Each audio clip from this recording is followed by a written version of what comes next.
नमस्कार, एक बार फिर से मैं आप सभी के सामने उपस्थित हूं बेहद महत्वपूर्ण टॉपिक के साथ। और आज हम यहां पर बात करने वाले हैं केरल हाई कोर्ट के एक ऐतिहासिक फैसले की, जहां पर इसने सुप्रीम कोर्ट के फैसले को भी नजरअंदाज करते हुए ये फैसला सुनाया है कि ट्रांसजेंडर जो दंपति है वो माता पिता बनने का अधिकार रखते हैं और उनको एज अ पेरेंट मान्यता दी गई है यहाँ पर। तो चलिए इसी के बारे में बातचीत कर लेते हैं कि क्या सुप्रीम कोर्ट का डिसीजन था, क्यों इन्होंने ये ऐतिहासिक डिसीजन लिया है और इसके पीछे के क्या कारण हो जाते हैं। अब क्या सभी हाई कोर्ट इसको एज अ एक लैंडमार्क डिसीजन मानेंगे और सभी जितने भी ट्रांसजेंडर हैं उनको माता पिता और जो बच्चे अडॉप्ट करने का अधिकार मिल जाएगा? तो इन सारी चीजों के बारे में हम यहाँ पर डिस्कशन करेंगे।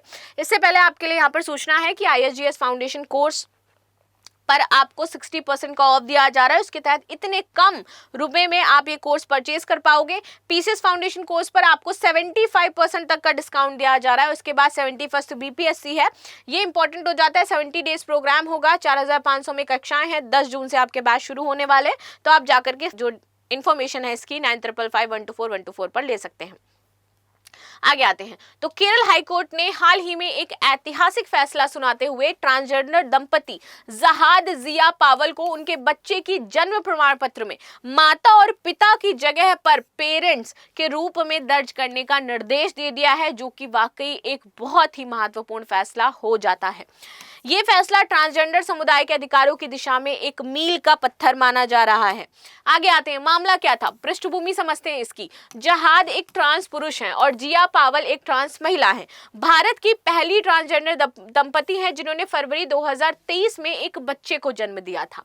मूल विवाद क्या है, तो कोझिकोड नगर निगम द्वारा जो प्रमाण पत्र था उसमें जहाद को मां और जिया को पिता के रूप में उल्लेख किया गया था।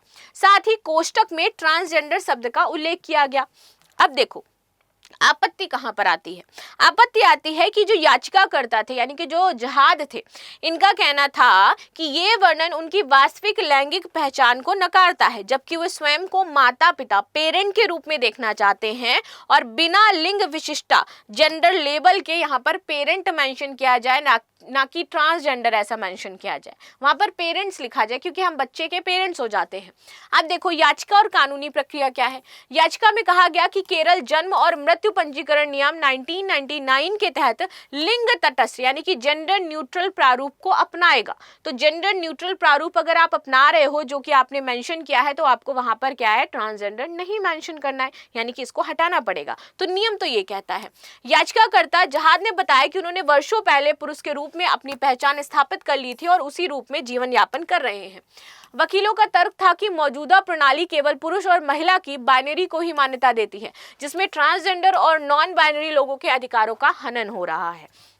ठीक है, अधिवक्ता थे इसमें पद्मलक्ष्मी मरियम के इप्सिता ओजल। इन्होंने इस मामले में ट्रांस अधिकारों को संविधान के अनुच्छेद 14 समानता का अधिकार, अनुच्छेद 19 अभिव्यक्ति की स्वतंत्रता और अनुच्छेद 21 जीवन व स्वतंत्रता के अधिकार से जोड़ करके प्रस्तुत किया है कि इन अधिकारों के तहत इनको ये टैग मिलना चाहिए।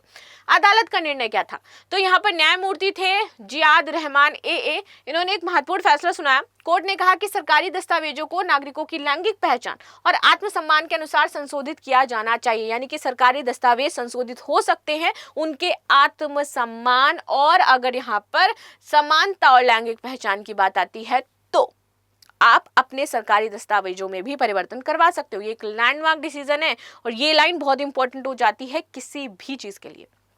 ठीक है, कोझिकोड निगम को निर्देशित किया गया कि वे नए सिरे से जन्म प्रमाण पत्र जारी करें और माता पिता के स्थान पर केवल पेरेंट शब्द का प्रयोग करें। फैसले का महत्व, संवैधानिक अधिकारों की पुष्टि। यह फैसला भारत के संविधान द्वारा प्रदत्त मूल अधिकारों की व्याख्या को और विस्तारित करता है, खासकर अगर ट्रांसजेंडर के अधिकारों की बात की जाए, उनके जीवन स्वतंत्रता और गरिमा की बात की जाए तो उनकी रक्षा कर रहा है ये। आगे आते हैं, सामाजिक समावेशिता को ये बढ़ावा दे रहा है। अभी हम देखते हैं कि ट्रांसजेंडर्स के साथ हमारे समाज में बहुत अलग तरीके का बर्ताव किया जाता है, बहुत गलत नजरिए से उन्हें देखा जाता है। उन्हें सिर्फ एक सेक्स वर्कर के तौर पर हम देखते हैं, उन्हें सिर्फ हम एक उनका काम ही है यही ताली बजाना, इस तौर पर हम देखते हैं, जो कि बहुत ही गलत है। इस डिस्क्रिमिनेट नहीं करना है, हमें उन्हें मुख्य धारा में लेकर के आना है, तो उन्हें हमें अपनाना पड़ेगा। और तभी हम उन्हें अपनी मुख्य धारा में शामिल कर सकते हैं। और ये जो सोच है इसमें हमें बदलाव करना पड़ेगा। बाकी आप लोगों का क्या राय है मुझे जरूर बताना, आप क्या सोचते हो इस बिंदु पर। अगर कोई मुझे ट्रांसजेंडर देख रहा है तो वो भी मुझे जरूर बताए कि आपकी क्या राय हो जाती है इस बिंदु पर। ये निर्णय समाज में ट्रांसजेंडर दंपतियों के सम्मान, पहचान और अधिकार देने की दिशा में एक ऐतिहासिक कदम है। सरकारी दस्तावेजों में सुधार का मार्ग इससे प्रशस्त हो गया। अब आप अपने जन्म प्रमाण पत्र, स्कूल सर्टिफिकेट, इसके साथ ही लिंग तटस्थ शब्दावली का वहां पर प्रयोग होगा, जिसमें गैर बाइनरी ट्रांसपेरेंट्स को सुविधा होगी। LGBTQAI+ समुदाय को कानूनी संरक्षण मिल गया। अब देखिए यह निर्णय LGBTQIA+ समुदाय के अन्य सदस्यों को भी समान मामलों में राहत पाने के लिए मिसाइल के रूप में इस्तेमाल कर सकता है। लैंगिक पहचान और कानून संबंधी पहल की बात करते हैं। अनुच्छेद 14 जो ये कहता है कि कानून के समक्ष आपको समानता मिलेगी, और ये कानून ने यहाँ पर दिखाया है। अनुच्छेद 15 लिंग के आधार पर भेदभाव नहीं किया गया, क्योंकि ये कहता है ना कि आप भेदभाव नहीं करोगे तो फाइनली आप सर्टिफिकेट में ये नहीं होगा। अनुच्छेद 19(1)(a) अभिव्यक्ति की स्वतंत्रता, जिसमें स्वयं की लैंगिक पहचान की अभिव्यक्ति भी आती है कि आपकी क्या लैंगिक स्वतंत्रता है वो आप अभिव्यक्त करें। ठीक है। अनुच्छेद 21 गरिमापूर्ण जीवन जीने का अधिकार, जो ट्रांस पहचान को यहाँ पर स्वीकारता है।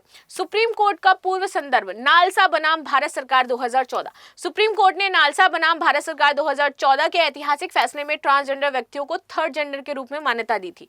इस फैसले में यह भी कहा गया था कि व्यक्ति की लिंग पहचान उसकी आत्म पहचान पर आधारित होनी चाहिए, न कि केवल जैविक लक्षणों पर। LGBTQAI समुदाय कौन है? देखिए इसमें एक समावेशी शब्द है, ठीक है। आर्कनॉमी, जो लैंगिक पहचान, जेंडर आइडेंटिटी और यौनिक इच्छाओं, सेक्सुअल ओरिएंटेशन की विविधता को दर्शाता है, और इसका पूरा विस्तार कुछ इस प्रकार से है।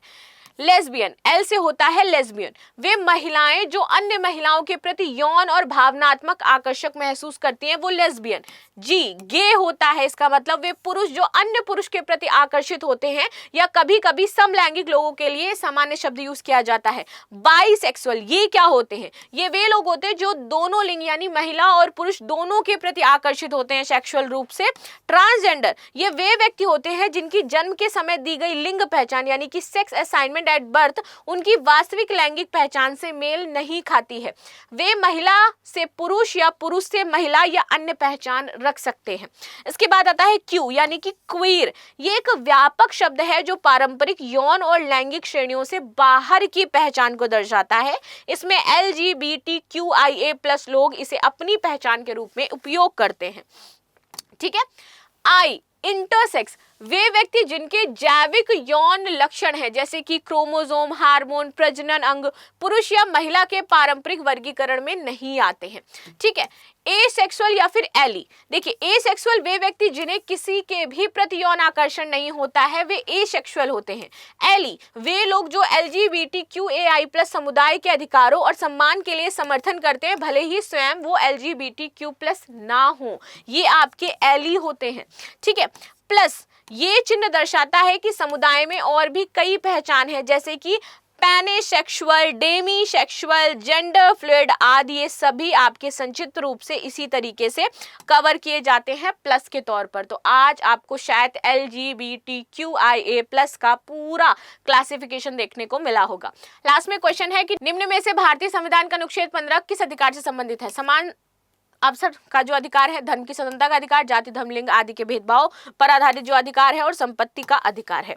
सो ये थी न्यूज जो हमने कवर करी। बाकी मिलते हैं नेक्स्ट क्लास में। आपकी क्या राय हो जाती है इस बिंदु पर जरूर बताइएगा। And thank you so much.